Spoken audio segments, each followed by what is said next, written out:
Doctor Amolji Kolhe सरांना विनंती आहे आपण यावं, उपस्थितांशी संवाद साधावा. निफाडकरांच्या वतीने एकदा जोरदार टाळ्या.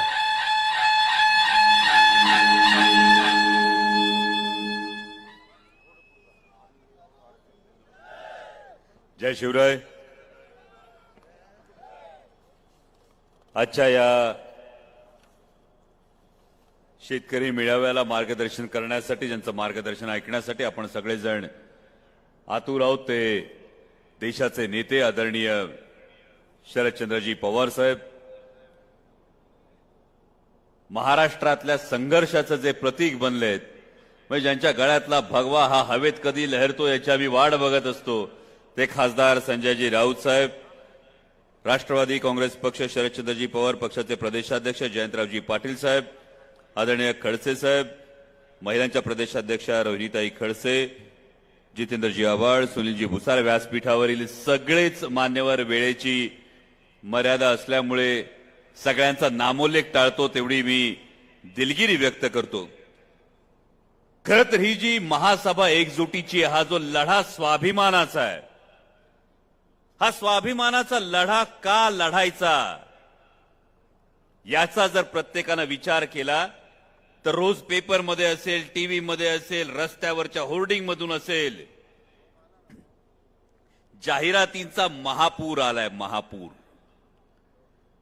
दिसतात ना जाहिराती, म्हणजे पार खताच्या गोणी सोडल्या नाही का खताची दुकानं सोडली नाही. आणि तेव्हा कळतंय की कुठंतरी निवडणूक ही टकटक करते. कधी येत आहे? काही दिवसांमध्ये लोकसभेच्या निवडणुकीच्या आचारसंहिता लागेल आणि या सगळ्या निर्णयांची घाई. म्हणजे काल सुद्धा जयंत पाटील साहेब काहीतरी 45 निर्णय आजच्या कॅबिनेटमध्ये झाले. हे 45 निर्णय होत असताना माझ्या सर्वसामान्य शेतकऱ्यासाठी काय आहे, हा एक फार महत्वाचा प्रश्न आहे. मगाशी बगरे सर बोलताना त्यांनी लोकसभा निवडणुकीच्या संदर्भात सूतोवाच केलं. गावित साहेबांनी बोलत असताना त्यांनी उमेदवाराकडून किंवा लोकप्रतिनिधीकडून काय अपेक्षा आहेत त्या संदर्भात सूतोवाच केलं. पण नेमकी परिस्थिती काय आहे? तुम्हाला तुमच्यापैकी अनेक गरीब शेतकऱ्यांकडे, माझ्या सर्वसामान्य शेतकऱ्याकडे आजकाल फोन असतो. परवा आमच्याकडच्या एका शेतकऱ्याला विचारलं, फोन कस काय बाबा? त्यांनी सांगितलं का ते 6,000 रुपये येतात ना, त्याचा ओटीपी फोनवर येतोय, त्याच्यासाठी फोन घ्यावा लागतोय. म्हटलं त्या ओटीपी साठी फोन घेतला तर त्या फोनवर नेमकं येतंय काय?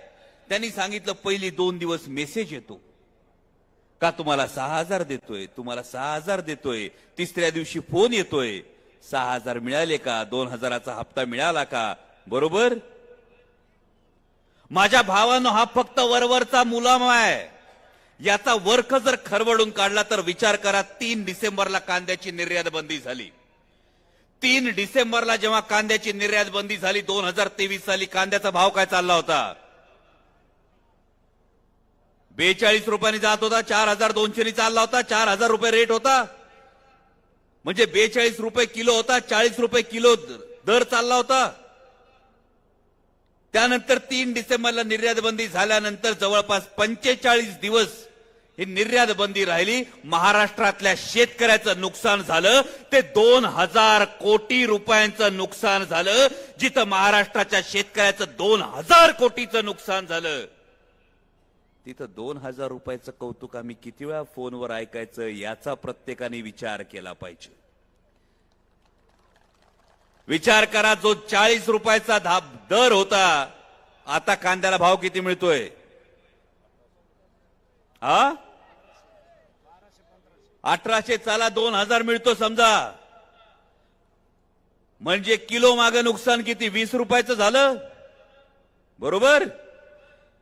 एकरात कांदा किती पिकतो? 12 टन पिकतो. 12 टन पका 2 टन. 2 एकराचं जर माझं वावर असेल, 2 एकरामध्ये माझा 24 टन कांदा. जर कांद्या मागे 20 रुपयाचं नुकसान, तर तुमच्या प्रत्येकाचं केंद्र सरकारच्या निर्णयामुळे झालेलं नुकसान आहे 4,80,000 रुपयाचं. आणि 4,80,000चं नुकसान केल्यानंतर जर कुणी कौतुक सांगत असेल की 6,000 रुपये परत देतोय, 6,000 रुपये देतोय, तर याला आवळा देऊन कोहळा काढणं म्हणतात. हे लक्षात ठेवा. बरं 6,000 रुपये देतात, कुठून देतात? लाखभराची खतं तर घालतो का नाही वावरात? जर लाखभराची खतं घालत असलो तर खतावर जीएसटी किती? 18% जीएसटी आहे का नाही? म्हणजे लाखाची खतं घालायची तर तुमच्या खिशातून सरकार काढून किती घेतंय? 18,000. आणि परत किती देतंय?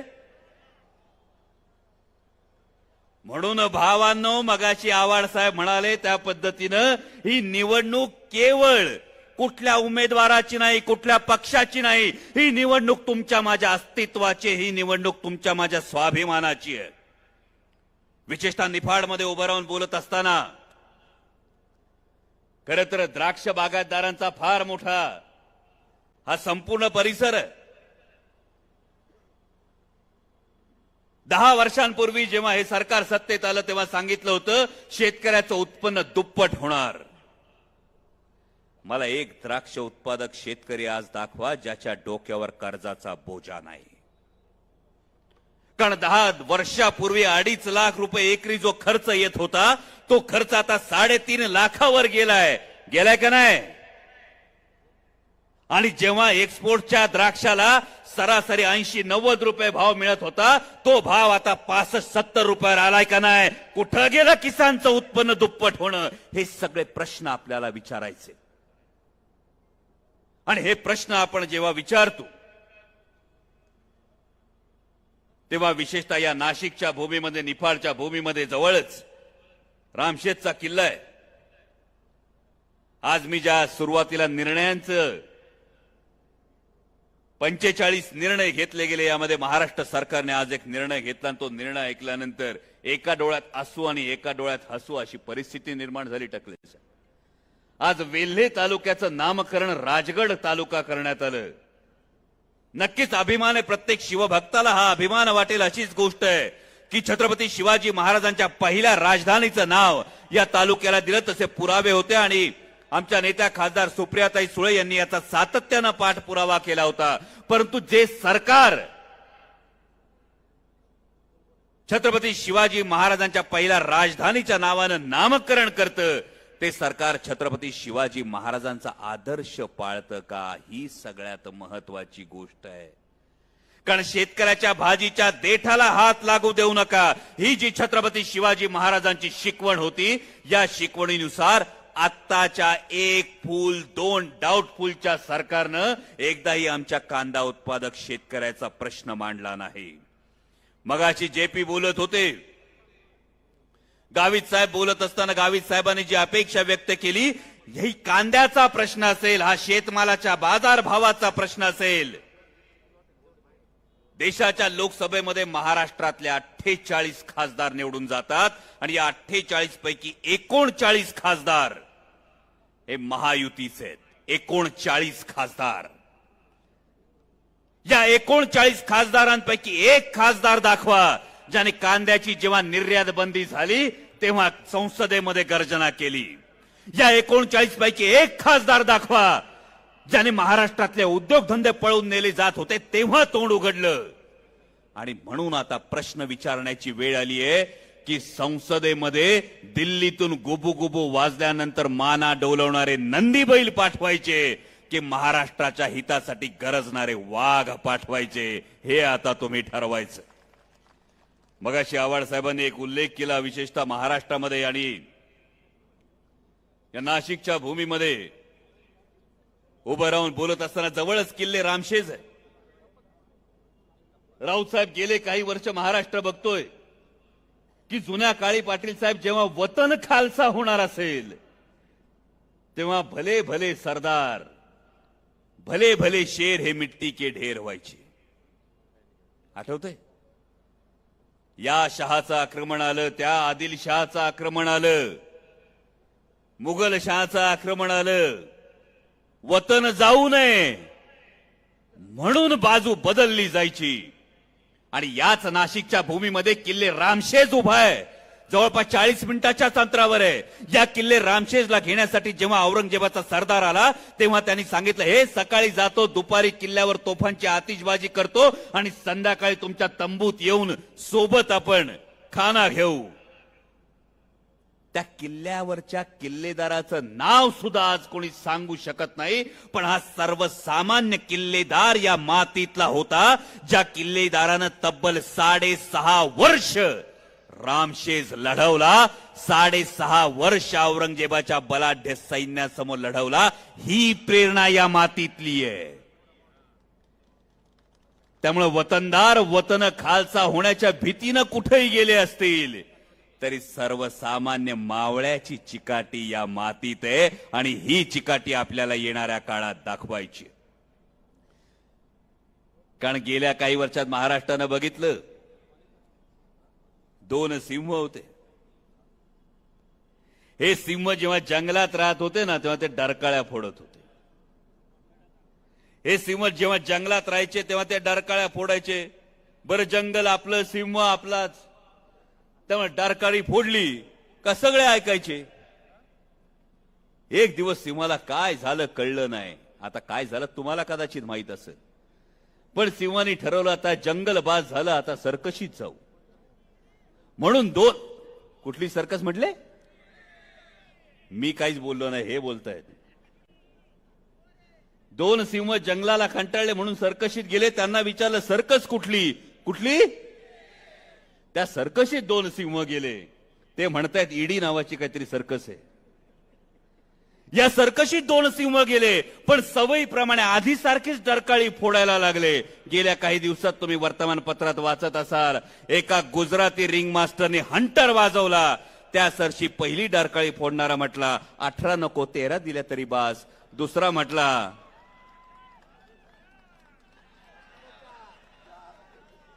महाराष्ट्राच्या स्वाभिमानाला हेच खटकतं. जेव्हा स्वगृही असताना देणारा जो होता तो जेव्हा दिल्लीच्या दारात जाऊन मागणारा होतो तेव्हा महाराष्ट्राच्या स्वाभिमानाला कुठंतरी ठेच लागते. आणि त्यामुळे मगाशी आव्हाड साहेब जे कोणी बाजूला बसून चला म्हणत होते, गाडीत बसणाऱ्यांना आता सीट मिळणार आहे का नाही हेच पुढे कळणार नाही. आणि त्यामुळे या पुढच्या काळात मतदान करत असताना माझी फक्त एवढीच कळकळीची विनंती आहे की आतापर्यंत तुम्ही आणि आम्ही मतदान म्हणत होतो, विशेषतः या मातीत उभं राहत असताना भले भले राजकीय शेर ढेर होत असताना एक उदाहरण देश पातळीवर असं आहे, जे झारखंडच्या मुख्यमंत्र्यांचं हेमंत सोरेन यांचं उदाहरण आहे. झारखंड मुक्ती मोर्चाचं एक उत्तम उदाहरण आहे की एका जुजबी केसवरून एका राज्याच्या मुख्यमंत्र्यांना अटक केली जाते आणि मोठा सत्ताधारी पक्ष वल्गना करतो की यूं आता झारखंड आम्ही घेऊ. पण मी धन्यवाद देईन माझ्या झारखंडच्या आदिवासी बांधवांचे, कारण बिरसा मुंडा, राघोजी भांगरे, तंट्या भील यांचा जो आदर्श होता, ताठ मानेनं लढण्याचा आदर्श होता, तो शरण जाण्याचा आदर्श नव्हता. तो झारखंडमध्ये माझ्या सगळ्या आदिवासी बांधवांनी हा आदर्श दाखवून दिला. आणि म्हणूनच सांगतो, आतापर्यंत तुम्ही आणि मी ऐकत होतो मतदान. आपल्याकडे संस्कृती आहे, दान दिलं का विसरून जायचं, बरोबर. माझ्या भावानं तुम्ही नेहमी दान दिल्यानंतर विसरून जात होतो. त्यामुळे ज्यांना मतदान दिलं होतं, ज्यांना मतदान केलं होतं, त्यांनी तुम्हाला गृहीत धरायला सुरुवात केली. ज्या माणसाकडे बघून तुम्ही मतदान केलं होतं, ज्या माणसाकडे बघून तुम्ही निवडून दिलं होतं, त्यांची साथ सोडून माणसं दुसरीकडे जायला लागली. त्यामुळे यावेळी मतदान फक्त नाही तर हा जसा अधिकार आहे तशीच ती जबाबदारी, हे लक्षात ठेवा. ही जबाबदारी लोकशाही टिकवण्याची, ही जबाबदारी संविधान टिकवण्याची आहे. आणि म्हणून फक्त एवढंच सांगतो, मतदान केंद्रावर गेल्यापासून आतमध्ये जाऊन मत देऊन बाहेर यायला फक्त 5 मिनिटं लागतात, बरोबर. बटन दाबायला तर 5च सेकंद लागतात, बरोबर. फक्त 5 मिनिटं लागणार आहेत मतदान केंद्रापासून जाऊन आतमध्ये जाऊन मत टाकून परत यायला. पण या 5 मिनिटात एकदा फक्त स्वतःला विचारा की माझ्या कांद्याच्या भावाचा मातीमोल करण्याचं पाप कोणी केलं? माझ्या सर्वसामान्य शेतकऱ्याच्या ताटात माती कालवण्याचं पाप कोणी केलं? माझ्या दुधाचे दर पाडण्याचं पाप कोणी केलं? माझ्या सर्वसामान्य तरुणाच्या नशिबातली नोकरी हिसकावून घेण्याचं पाप कोणी केलं? माझ्या देशाला धर्मात आणि जातीत वाटण्याचं पाप कोणी केलं? या सगळ्या प्रश्नांची उत्तरं विचारण्याचा तुमच्या हातातला वेळ आहे 5 मिनिट. आणि या 5 मिनिटात तुम्हाला जाब विचारायचा आहे या प्रत्येक गोष्टीचा. आणि तो जर जाब विचारला, तो योग्य पद्धतीने विचारला, तर एवढीच अपेक्षा करतो, शेवटचं वाक्य फक्त लक्षात ठेवा. माझ्या भावांनो, माझ्या देशासाठी, तुमच्या कच्च्या बच्चांच्या भविष्यासाठी, या देशाच्या स्वाभिमानासाठी आता बळकट हातांनी स्वाभिमानाची मशाल पेटवून विजयाची तुतारी फुंकायला